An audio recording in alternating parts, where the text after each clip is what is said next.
नमस्कार दोस्तों, स्वागत है आपका उत्तराखंड जी की ट्रिक्स में। और आज की इस वीडियो में हम बात करने वाले हैं उत्तराखंड इंपोर्टेंट ऑब्जेक्टिव पार्ट 14 के बारे में। ठीक है दोस्तों, इससे पहले मैंने 13 वीडियो आज अपलोड कर चुका हूँ मैं, 13 वीडियो। अगर आपने वो नहीं देखी है तो आप वो प्लीज़ देख लीजिएगा, उसके बाद ही आप ये वीडियो देखिएगा। तो ये जो सीरीज है हमारी, इसमें हम उत्तराखंड के न्यू इंपोर्टेंट क्वेश्चंस के बारे में बात कर रहे हैं, जो कि आजकल UKSSC या UKPSC अदर एग्जाम्स के द्वारा पूछे जा रहे हैं, और ये सभी एग्जाम्स के लिए आपके हेल्पफुल रहेंगे। ठीक है दोस्तों, तो स्टार्ट करते हैं। आज का हमारा पहला क्वेश्चन है कि किस चंद्रवंशी राजा का उपनाम लखुली बिराली था। ठीक है, तो दोस्तों लक्ष्मी चंद का नाम क्या था?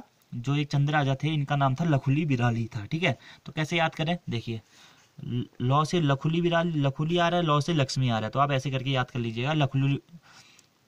लखुली बिराली किसका नाम था? लक्ष्मी चंद जी का नाम था। ठीक है, अगला हमारा दूसरा इंपॉर्टेंट क्वेश्चन है दोस्तों कि उत्तराखंड में ग्राम पंचायत में सदस्यों की संख्या कम से कम और अधिक से अधिक कितनी हो सकती है। ये आपका वीडियो के लिए काफी इंपॉर्टेंट क्वेश्चन है, हो सकता है कि ये पूछा जा सके। ठीक है, तो क्वेश्चन है कि हमारा उत्तराखंड में ग्राम पंचायतों में सदस्यों की संख्या कम से कम और अधिक से अधिक मतलब कितनी हो सकती है। तो दोस्तों कम से कम हो सकती है 5 और अधिक से अधिक कितनी हो सकती है? 15 हो सकती है। ठीक है, यानी कि 5 से लेकर 15 के बीच में हो सकती है। ये भी काफी अच्छा क्वेश्चन है। ठीक है, अगला हमारा इंपॉर्टेंट क्वेश्चन है दोस्तों तीसरा कि उत्तराखंड का राजकीय पर्व कौन सा है। ठीक है, तो उत्तरायणी मेला उत्तराखंड का राजकीय पर्व है। ठीक है, उत्तरायणी मेला। ठीक है, और फेमस उत्तरायणी मेला कौन सा दोस्तों? बागेश्वर का, जो सरयू नदी के किनारे पे लगता है। ठीक है, उत्तरायणी मेला वो बहुत फेमस है। क्यों? क्योंकि यहाँ पे कुली बेगार प्रथा, जो आंदोलन, जो कुली बेगार प्रथा थी, उसका अंत किया गया था ना, तो इसी वजह से 13 और 14 जनवरी को इसका अंत किया गया था। तो इसी कारण ये उत्तरायणी मेला काफी फेमस है। ठीक है, और ये उत्तराखंड की, या मैंने प्रीवियस वीडियो में जो आपको बता चुका हूँ। अगला हमारा इंपॉर्टेंट क्वेश्चन दोस्तों कि अल्मोड़ा अखबार के संपादक कौन थे, मतलब प्रथम संपादक कौन थे। ठीक है, काफी अच्छा क्वेश्चन है, पूछा भी गया एग्जाम में। प्रथम संपादक कौन थे? तो दोस्तों ये थे बुद्धि वल्लभ पंत जी। ठीक है, जब 1871 में हमारा अल्मोड़ा अखबार प्रकाशित हुआ था, ठीक है, तो तब अल्मोड़ा अखबार के प्रथम संपादक क्या थे? बुद्धि वल्लभ पंत जी ही थे। ठीक है, ठीक है दोस्तों, और ये जो अल्मोड़ा अखबार था दोस्तों, ये मतलब इसकी स्थापना क्या हुई थी?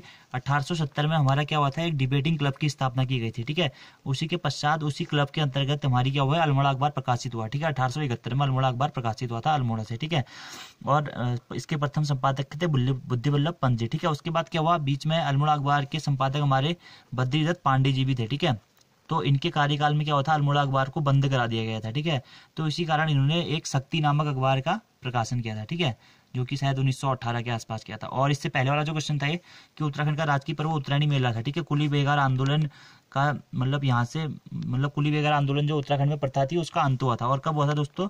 13 और 14 जनवरी 1921 को। ठीक है, इसी कारण मतलब बागेश्वर का उत्तरायणी कौतिक मेला काफी फेमस है, क्योंकि इतिहास की दृष्टि से उस दिन क्या हुआ था? जो भी कुली बेगार आंदोलन वालों के रजिस्टर थे, वो सरयू नदी में बहा दिए गए थे। ठीक है, तो इसी कारण ये काफी अच्छा इंपॉर्टेंट क्वेश्चन है। ठीक है, अगला हमारा इंपॉर्टेंट क्वेश्चन है दोस्तों पांचवा कि इंद्रमणि बड़ौनी को उत्तराखंड का गांधी की संज्ञा किसने दी, की उपाधि किसने दी। ठीक है, तो इंद्रमणि बड़ौनी जी को उत्तराखंड का गांधी की उपाधि दी थी दोस्तों वाशिंगटन पोस्ट ने। ठीक है, मतलब वाशिंगटन पोस्ट यानी कि एक अमेरिकी अखबार है वाशिंगटन पोस्ट, उसने इंद्रमणि बड़ौनी जी को उत्तराखंड का गांधी की उपाधि दी थी। ठीक है, और कुमाऊं का गांधी किसे कहा जाता है? देवकीनंदन पंत को कहा जाता है, और देवकीनंदन पांडे को, और इंद्रमणि बड़ौनी को क्या जाता है? उत्तराखंड का गांधी कहा जाता है। ठीक है, इससे पहले भी मैंने एक वीडियो बनाई है उत्तराखंड के प्रमुख व्यक्तियों के उपनाम वाली, नहीं देखी तो आपने वो देख लीजिएगा। ठीक है, तो किसने कहा था? किसने दी थी उपाधि? वाशिंगटन पोस्ट ने दी थी, जो कि एक अमेरिकी अखबार है। ठीक है, अब हमारा अगला इंपॉर्टेंट क्वेश्चन है दोस्तों छठा कि किसने कहा था कि यदि आपको जीवित एवं चलते फिरते गांधी को देखना है तो उत्तराखंड की धरती पर चले जाओ। काफी अच्छा क्वेश्चन है। ठीक है, कि किसने कहा था कि यदि आपको मतलब चलते फिरते या जीवित गांधी को देखना है तो उत्तराखंड की धरती पर चले जाओ। तो एक आता दोस्तों बीबीसी। बीबीसी क्या है? एक न्यूज चैनल है, यानी कि ब्रिटिश ब्रॉडकास्टिंग चैनल है। ठीक है, तो इसी ने क्या कहा था? अगर आपको चलते फिरते गांधी को देखना है तो उत्तराखंड की धरती पर चले जाओ। बीबीसी न्यूज चैनल है, ब्रिटिश ब्रॉडकास्टिंग चैनल है। ठीक है, तो ये भी काफी अच्छा क्वेश्चन है। अगला हमारा है सातवां क्वेश्चन दोस्तों कि द्रविड़ स्थापत्य कला का अग्रदूत किस मंदिर को कहा जाता है। ठीक है, तो द्रविड़ स्थापत्य मंदिर कला का अग्रदूत रघुनाथ मंदिर को कहा जाता है। ठीक है, और ये रघुनाथ मंदिर कहाँ स्थित है दोस्तों? ये है देवप्रयाग में स्थित है। ठीक है, देवप्रयाग में स्थित है। तो जो ये मतलब ये द्रविड़ शैली में बना हुआ मंदिर माना जाता है, इसी कारण इसे क्या कहता है? द्रविड़ स्थापत्य मंदिर कला का अग्रदूत कहा जाता है। ठीक है, रघुनाथ मंदिर को, और कहाँ स्थित है? देवप्रयाग में। और दोस्तों इससे एक और क्वेश्चन है कि उत्तराखंड में वो कौन सा स्थान है जहाँ पर कौवे नहीं पाए जाते हैं। तो दोस्तों देवप्रयाग में कौवे नहीं पाए जाते हैं, ठीक है। ये भी हो सकता है कि पूछा जाए, ठीक है, मतलब बेसिक नॉलेज के लिए कौवे नहीं पाए जाते हैं, ठीक है। यहाँ पे ये भी अच्छा क्वेश्चन था। अगला हमारा इंपोर्टेंट क्वेश्चन है दोस्तों 8वां, कि कुमाऊं की सांस्कृतिक राजधानी कहा जाता है। तो अल्मोड़ा को कुमाऊं की सांस्कृतिक राजधानी कहा जाता है, ठीक है। बाल मिठाई का घर भी अल्मोड़ा को कहा जाता है। पाथरिया पटाल भी अल्मोड़ा के सबसे ज्यादा फेमस है, ठीक है। तो अल्मोड़ा और ताम्र नगरी भी हमारा अल्मोड़ा को ही कहा जाता है, ये मैं बता चुका हूँ पहले। अगला हमारा इंपोर्टेंट क्वेश्चन है दोस्तों कि जागेश्वर मंदिर समूह किस नदी के किनारे स्थित है, ठीक है। तो जागेश्वर मंदिर समूह दोस्तों जाटगंगा नदी के किनारे स्थित है। और जागेश्वर मंदिर समूह कहाँ पड़ता है दोस्तों? अल्मोड़ा में पड़ता है, ठीक है। जागेश्वर मंदिर अल्मोड़ा में पड़ता है, ठीक है, अल्मोड़ा जिले में। और देखिए जागेश्वर जा से जागेश्वर है, जा से जाटगंगा है, ठीक है। तो जागेश्वर मंदिर समूह जाटगंगा नदी के किनारे पड़ता है, आप इसे इजीली याद कर लीजिएगा। अगला हमारा है दोस्तों कि उत्तराखंड में लड़ीधुरा मेला कहाँ लगता है, ठीक है। 10वां क्वेश्चन है दोस्तों, उत्तराखंड में लड़ीधुरा मेला लगता है चंपावत में, ठीक है। चंपावत में लड़ीधुरा मेला लगता है, ठीक है। अगला हमारा 11वां, काफी अच्छा क्वेश्चन है, काफी बार पूछा गया दोस्तों है कि उत्तराखंड में पशु मेले के नाम से लगने वाला प्रसिद्ध मेला कौन सा है, ठीक है दोस्तों। तो यह सोमनाथ मेला कहाँ लगता है दोस्तों? ये रानीखेत में लगता है। रानीखेत यानी कि रानीखेत कहाँ पड़ता है? अल्मोड़ा डिस्ट्रिक्ट में पड़ता है ना। तो सोमनाथ कभी कभी अल्मोड़ा भी दे देता है, कभी कभी रानीखेत दे देता है, ठीक है। तो उत्तराखंड में पशु मेले के नाम से लगने वाला प्रसिद्ध मेला कौन सा है दोस्तों? सोमनाथ मेला, ठीक है, जो कि कहाँ पे लगता है? वैसे रानीखेत में लगता है, अल्मोड़ा डिस्ट्रिक्ट के अंतर्गत, ठीक है। अगला हमारा इंपोर्टेंट क्वेश्चन है दोस्तों 12वां कि उत्तराखंड के किस खेल को 7 खून माप नाम से जाना जाता है, या 7 खून माप की संज्ञा दी गई है, ठीक है। तो दोस्तों ये है गिंदी मेला, ठीक है। गिंदी मेला पौड़ी में लगता है और मकर संक्रांति के दिन लगता है। तो इस मेले को क्या कहा जाता है दोस्तों? या ये एक खेल होता है, ठीक है, गिंदी खेल होता है। एक गेंद को पकड़ते हैं, इसमें सारे लोग मिलकर, अलग अलग गाँव के लोग मिलकर एक गेंद को पकड़ते हैं, मतलब उस टाइप से। तो इसी खेल को दोस्तों क्या कहा गया? 7 खून माप नाम से भी जाना जाता है। एक अच्छा क्वेश्चन है, नया क्वेश्चन है। और ये कहाँ पे लगता है गिंदी मेला? पौड़ी में लगता है, ठीक है। इसमें मतलब अलग अलग गाँव के लोग गेंद को छीनने की कुछ प्रतियोगिता होती है। उसके बाद जो भी जीतते हैं गाँव, वो मतलब गेंद को अपने घर लेके जाता है, इस टाइप का कुछ है, ठीक है। तो 7 खून माप की संज्ञा गिंदी मेले को दी गई है, जो कि पौड़ी में लगता है और मकर संक्रांति के दिन लगता है, ठीक है। अगला हमारा इंपोर्टेंट क्वेश्चन है दोस्तों 13वां कि उत्तराखंड का अंतिम राजा किसे कहा जाता है। तो दोस्तों ये क्वेश्चन काफी मतलब कंफ्यूजन वाला है, इसीलिए मैंने यहाँ पे पुटअप किया, ठीक है। आपने ऑब्जेक्टिव पढ़े होंगे अभी मतलब कुछ टाइम पहले, या व्हाट्सएप पे या फेसबुक पे या गूगल पे। तो उसमें इसका आंसर दिया गया प्रद्युम्न शाह, ठीक है। उत्तराखंड का अंतिम राजा प्रद्युम्न शाह।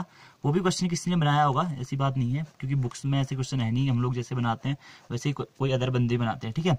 तो उत्तराखंड का अंतिम राजा किसे कहा जाता है? उसमें आंसर दे रखा प्रद्युम्न शाह, ठीक है। और प्रद्युम्न शाह दोस्तों आपको पता होगा कि 1804 में खुरबुड़ा के युद्ध के दौरान इनकी मृत्यु हो गई थी, ठीक है। और यहाँ पे उत्तराखंड का अंतिम राजा कह रहा है। इसके बाद दोस्तों मतलब कुमाऊं पे तो गोरखाओं का शासन था ही ना। तो कुछ लोगों का कहना है कि चलो मैं आंसर मानता हूँ यहाँ पे मानवेंद्र शाह। क्यों? क्योंकि जब हमारा 1 अगस्त 1949 को टिहरी का भारत में विलय हुआ था, तो उस टाइम राजा कौन थे? मानवेंद्र शाह थे। और टिहरी किसके अंतर्गत आता है? उत्तराखंड के अंतर्गत आता है ना। इसीलिए मैं इसका आंसर मानवेंद्र शाह ही लगाना चाहूंगा, ठीक है। इसीलिए मैंने क्वेश्चन यहाँ पे पुटअप किया। अगर आप उत्तराखंड का अंतिम राजा प्रद्युम्न शाह जी को बोलते हैं, तो प्रद्युम्न शाह के बाद भी तो गोरखाओं का शासन तो कुमाऊं पर था ही, मतलब जो भी गोरखा शासक थे उस टाइम कुमाऊं पे थे ही। चलो टिहरी रियासत, कुछ लोगों का इसमें मानना होता है कि वो तो हमारा मानवेंद्र शाह तो टिहरी रियासत में आ गए, ठीक है। तो उत्तराखंड का अंतिम राजा प्रद्युम्न शाह है। तो मेरे हिसाब से दोस्तों इसका आंसर मानवेंद्र शाह होना चाहिए। आप अगर ये क्वेश्चन मेरे ख्याल से पूछा तो नहीं गया अभी तक, हो सकता है कि पूछा जाए। तो उत्तराखंड का अंतिम राजा मानवेंद्र शाह को ही कहा जाना चाहिए, प्रद्युम्न शाह नहीं होना चाहिए मेरे ख्याल से, क्योंकि 1804 के बाद उत्तराखंड में मतलब यही नहीं कि कुमाऊं आए या गढ़वाल आए। तो इस टाइप से क्वेश्चन काफी इंपॉर्टेंट है, तो आप देख लीजिएगा इसको। मतलब आप अगर जहां भी देखेंगे, मेरे हिसाब से अगर आप गूगल पे देखिएगा, कहीं भी देखिएगा, वो भी स्पेशल लोगों के ब्लॉग स्पॉट ही होते हैं, ब्लॉग्स में ही वो क्वेश्चन डाले रहते हैं, कोई विकीपीडिया के द्वारा वो मतलब प्रूव नहीं होते हैं। तो यही है कि मेरे ख्याल से मानवेंद्र शाह का आंसर होना चाहिए। तो आप लोग देख लीजिएगा, ठीक है। अगला हमारा 14वां इंपोर्टेंट क्वेश्चन है दोस्तों कि जागेश्वर मंदिर समूह का निर्माण किसने कराया था, ठीक है। तो दोस्तों जागेश्वर मंदिर समूह का निर्माण कराया था कत्यूरी राजा शालिवाहन देव ने, ठीक है। ये शालिवाहन देव ने, कत्यूरी राजा थे हमारे शालिवाहन देव, उन्होंने क्या किया था दोस्तों? जागेश्वर मंदिर समूह का निर्माण कराया था, ठीक है। और 8वीं से 10वीं सदी के बीच में ये बनाया था, ठीक है। और दोस्तों एक इससे रिलेटेड इंपोर्टेंट क्वेश्चन है कि कत्यूरी वंश का अंतिम संस्थापक किसे माना जाता है, ठीक है। तो ब्रह्मदेव को कत्यूरी वंश का अंतिम शासक माना जाता है, ठीक है। ये क्वेश्चन काफी बार पूछा गया एग्जाम में, ब्रह्मदेव। और ब्रह्मदेव को ही क्या कहा जाता है दोस्तों? वीरमदेव। ऐसा माना जाता है कि ये काफी मतलब निर्दयी था या अत्याचारी था, तो इसी कारण इसके अत्याचार को ही वीरमदेव कहा। जैसे गोरखाओं के अत्याचार को गोरख्याली कहा गया ना, वैसे ही ब्रह्मदेव के अत्याचार के कारण इसका नाम वीरमदेव रख दिया गया था। ठीक है, और जागेश्वर मंदिर समूह का निर्माण किसने कराया था? तो कत्यूरी राजा शालिवाहन देव ने कराया था। और जागेश्वर मंदिर कहाँ स्थित है दोस्तों? ये है अल्मोड़ा में स्थित है। और अगर क्वेश्चन पूछा जाए कि कौन सी नदी के किनारे स्थित है, तो वो है हमारा जाटगंगा नदी के किनारे स्थित है। ठीक है, अगला हमारा इंपॉर्टेंट क्वेश्चन है दोस्तों कि उत्तराखंड का 5वां धाम कहा जाता है। ठीक है, तो दोस्तों उत्तराखंड का 5वां धाम जागेश्वर मंदिर समूह को कहा जाता है। ठीक है, उत्तराखंड का 5वां धाम की संज्ञा जागेश्वर मंदिर समूह को ही दी गई है। 4 धाम तो आपको पता ही है, यमुनोत्री, गंगोत्री, बद्रीनाथ और केदारनाथ। तो 5वां धाम की संज्ञा किसे दी गई है? जागेश्वर मंदिर समूह को दी गई है। ठीक है, अगला हमारा इंपॉर्टेंट क्वेश्चन है दोस्तों 16वां कि जागेश्वर में किस शासक ने नवदुर्गा, महिषमर्दिनी, लुकलीस, नटराज आदि मंदिरों का निर्माण कराया था? ठीक है, तो दोस्तों इष्टगण ने, जो निम्बर वंश का शासक था, निम्बर का पुत्र था, ठीक है, निम्बर देव का पुत्र जो थी हमारे इष्टगण दी, इन्होंने क्या किया था? जागेश्वर में नवदुर्गा, महिषमर्दिनी, लुकलीस, नटराज आदि कई मंदिरों का निर्माण कराया था। ठीक है, और दोस्तों सबसे प्रथम शासक इष्टगण ही थे जिन्होंने हमारा उत्तराखंड को एक सूत्र में बांटने का प्रयास किया था। ठीक है, उत्तराखंड को एक सूत्र में बांटने का सर्वप्रथम प्रयास किसने किया था? ये भी क्वेश्चन पूछा जाता है।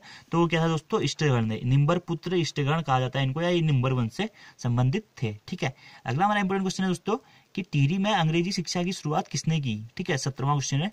तो दोस्तों टिहरी में अंग्रेजी शिक्षा की शुरुआत करी हमारी प्रताप शाह जी ने। ठीक है, और ये कब करी थी? 1871 से 1886 के बीच में की थी प्रताप शाह ने। ठीक है, अंग्रेजी शिक्षा की शुरुआत। ठीक है, और प्रताप नगर की स्थापना भी हमारी प्रताप शाह ने ही करी थी। ठीक है, ये भी एक अच्छा क्वेश्चन है, 1898 के आसपास, शायद इसके आसपास ही। ठीक है, और कीर्ति नगर की स्थापना कीर्ति शाह जी ने की थी। ठीक है, इस टाइप से क्वेश्चन पूछे गए हैं एग्जाम्स में, और मैंने जो मेरी प्रीवियस वीडियो है उसमें भी मैंने ये बता रखे हैं। ठीक है, अगला हमारा इंपॉर्टेंट क्वेश्चन है दोस्तों 18वां कि परमार वंश के शासकों को सर्वप्रथम शाह की उपाधि किसने दी? ठीक है, तो दोस्तों परमार वंश के शासकों को सर्वप्रथम शाह की उपाधि दी थी लोधी वंश के शासक बहलोल लोधी ने। ठीक है, यानी कि लोधी वंश के शासक बहलोल लोधी ने परमार वंश के शासकों को सर्वप्रथम शाह की उपाधि दी थी। ठीक है, इससे पहले आपने देखा होगा पाल, अजय पाल, ये पाल, ठीक है, उसके बाद शाह लगाने लग गए। ठीक है, तो उनको शाह की उपाधि किसने दी थी? बहलोल लोधी ने दी थी, जो कि लोधी वंश के शासक थे। ठीक है, सस्ता। और अगला हमारा इंपॉर्टेंट क्वेश्चन है दोस्तों कि 19वां कि परमार वंश के किस शासक ने सर्वप्रथम अपने नाम के आगे शाह लगाया? ठीक है, तो दोस्तों बलभद्र शाह, बलभद्र ने अपने नाम के आगे सर्वप्रथम शाह लगाया। ठीक है, बहलोल लोधी ने जब उपाधि दी थी परमार वंश के शासकों को शाह लगाने की, तो सर्वप्रथम शासक कौन थे दोस्तों? बलभद्र शाह थे। ठीक है, इनके बाद से हमारे जितने भी शासक आए, इनके बाद से लेके मानवेंद्र शाह जी के काल तक, ठीक है, सब अपने नाम के आगे शाह लगाते थे। ठीक है दोस्तों, तो ये भी एक अच्छा, इससे पहले देखता आपने सुना होगा कनकपाल, अजयपाल, इस टाइप से राजा थे ना। तो इसके बाद बलभद्र शाह के बाद जो भी राजा आए उन्होंने अपने नाम के आगे शाह लगाना स्टार्ट कर दिया है। ठीक है, अगला हमारा काफी इंपोर्टेंट क्वेश्चन है दोस्तों 20वां और लास्ट क्वेश्चन है इस सीरीज का कि श्रीनगर की स्थापना किसने करी? ठीक है, तो दोस्तों श्रीनगर की स्थापना श्रीनगर की स्थापना गढ़वाल नरेश महिपति शाह जी ने करी थी। ठीक है, और कब करी थी? 1358 ईस्वी में की थी। ठीक है, ये काफी अच्छा क्वेश्चन है, और मैंने एक वीडियो इसके ऊपर स्पेशल बनाई है कि प्रमुख शहरों या मंदिरों के उपनाम वाली एक वीडियो बनाई है मैंने, आप प्लेलिस्ट में जाके देख लीजिएगा एक फोल्डर में। ठीक है, तो ये काफी अच्छा क्वेश्चन है। श्रीनगर की स्थापना किसने की थी? गढ़वाल नरेश महिपति शाह जी ने करी थी। और कब करी थी दोस्तों? 1358 ईस्वी में। ठीक है, और अगर दोस्तों क्वेश्चन ये पूछा जाता है कि श्रीनगर में सर्वप्रथम राजधानी किसने स्थानांतरित करी थी या किस शासक ने करी थी, तो वो करी थी अजयपाल ने। ठीक है, कब करी थी? 1515 ईस्वी में इन्होंने श्रीनगर को अपनी राजधानी स्थानांतरित करी थी। ठीक है, तो श्रीनगर इनकी राजधानी थी। उसके बाद आपने सुना होगा कि जब हमारा 1815 में जब सुदर्शन शाह के काल में जब इन्होंने क्या की थी अपनी राजधानी, मतलब ये क्षेत्र तो इनसे अंग्रेजों ने छीन लिया था, तो 1815 में इन्होंने अपनी राजधानी श्रीनगर से हटाकर टिहरी स्थानांतरित कर दी थी। और किसने करी थी? अगर ये क्वेश्चन पूछा जाएगा टिहरी स्थानांतरित, तो ये करी थी हमारा सुदर्शन शाह जी ने। ठीक है, जो कि हमारा प्रद्युम्न शाह जी के पुत्र थे, सुदर्शन शाह जी। ठीक है, और दोस्तों इससे रिलेटेड एक और इम्पोर्टेंट क्वेश्चन है, मैं आपको बता देता हूँ कि एग्जाम में पूछा जाता है कि सुदर्शन शाह जी ने किस अंग्रेजी गवर्नर से, मतलब गवर्नर जनरल से मदद मांगी थी गोरखाओं के विरुद्ध सेना भेजने के लिए? ठीक है, ये क्वेश्चन आप नोट कर लीजिएगा। किस अंग्रेजी, मतलब सुदर्शन शाह ने किस अंग्रेजी गवर्नर के काल में, या किस अंग्रेजी गवर्नर के, एक तो ये पूछा जाता है कि किस अंग्रेजी गवर्नर के काल में क्या नाम है इसका, संगौली की संधि हुई थी। ठीक है, एक तो ये क्वेश्चन होता है, और दूसरा क्वेश्चन इससे रिलेटेड यही होता है कि सुदर्शन शाह ने किस गवर्नर जनरल से मतलब मदद मांगी थी गोरखाओं के विरुद्ध युद्ध लड़ने के लिए। ठीक है, तो वो मांगी थी दोस्तों लॉर्ड हेस्टिंग्स। ठीक है, लॉर्ड हेस्टिंग गज, ठीक है, लॉर्ड हेस्टिंग्स से इन्होंने मदद मांगी थी गोरखाओं के विरुद्ध सेना, मतलब गोरखाओं के विरुद्ध सेना भेजने के लिए, युद्ध लड़ने के लिए, ठीक है, 1815 के आसपास में, ठीक है। तो ये काफी अच्छा इंपॉर्टेंट क्वेश्चन था दोस्तों, ये भी आप नोट कर लीजिएगा, मैंने इसमें शामिल नहीं किया है। सो दोस्तों आज के लिए इतना ही, thank you, thanks for watching the video, see you next time. और वीडियो में कोई भी प्रॉब्लम होती है तो आप प्लीज मुझे बताइएगा। सो सी यू नेक्स्ट टाइम।